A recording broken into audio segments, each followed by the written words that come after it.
Kenyon was a widow, but her son, a lad of about 12 years of age, had, owing to an unexpected death of a relative, just come in for a large fortune and a title. She took the seat I offered her. "It is too bad of you, Norman," she said. "It is months since you have been near me. Do you intend to forget your old friends?" "I hope you will forgive me," I answered. "You know how busy I always am." "You work too hard," she replied. "Why a man with your brains and opportunities for enjoying life wishes to shut himself up in the way you do, I cannot imagine." "I am quite happy as I am, Mrs. Kenyon," I replied. "Why, therefore, should I change? By the way, how is Cecil?" "I have come here to speak about him. You know, of course, the wonderful change in his fortunes?" "Yes," I answered. "He has succeeded to the Carne property, and is now Lord Carne. There is a large rent roll and considerable estates. You know, Norman, that Cecil has always been a most delicate boy." "I hoped you were about to tell me that he was stronger," I replied. "He is, and I will explain how in a moment. His life is a most important one. As Lord Carne, much is expected of him.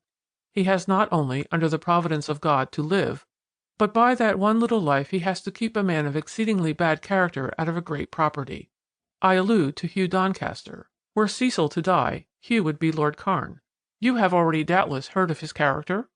"I know the man well by repute," I said. "I thought you did. His disappointment and rage at Cecil's succeeding to the title are almost beyond bounds. Rumors of his malevolent feelings toward the child have already reached me. I am told that he is now in London, but his life, like yours, is more or less mysterious. I thought it just possible, Norman, that you, as an old friend, might be able to get me some particulars with regard to his whereabouts." "Why do you want to know?" I asked. "I feel a strange uneasiness about him, something which I cannot account for.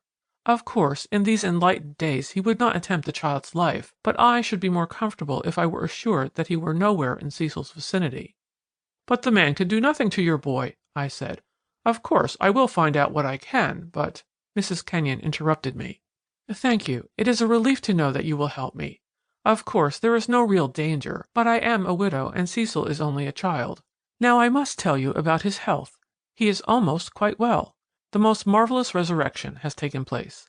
For the last 2 months he has been under the care of that extraordinary woman, Madame Koluchy. She has worked miracles in his case. And now, to complete the cure, she is sending him to the Mediterranean. He sails tomorrow night under the care of Dr. Fietta. I cannot bear parting with him, but it is for his good, and Madame Koluchy insists that a sea voyage is indispensable." "But won't you accompany him?" I asked.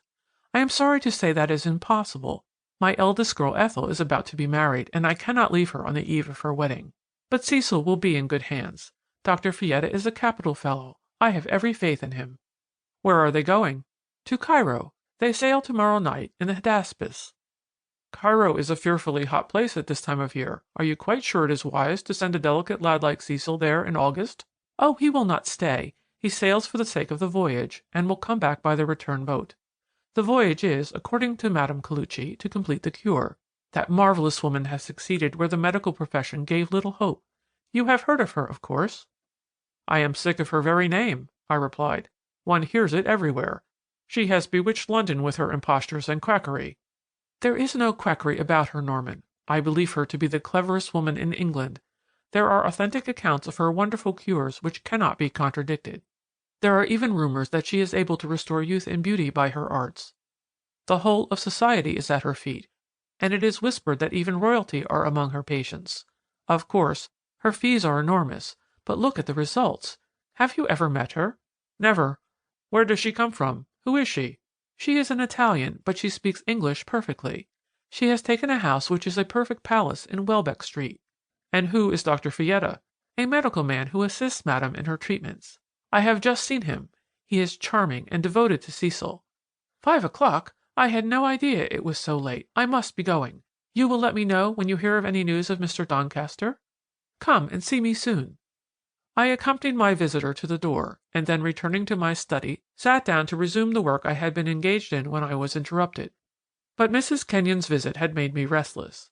I knew Hugh Doncaster's character well. Reports of his evil ways now and then agitated society, but the man had hitherto escaped the stern arm of justice. Of course, there could be no real foundation for Mrs. Kenyon's fears, but I felt that I could sympathize with her. The child was young and delicate. If Doncaster could injure him without discovery—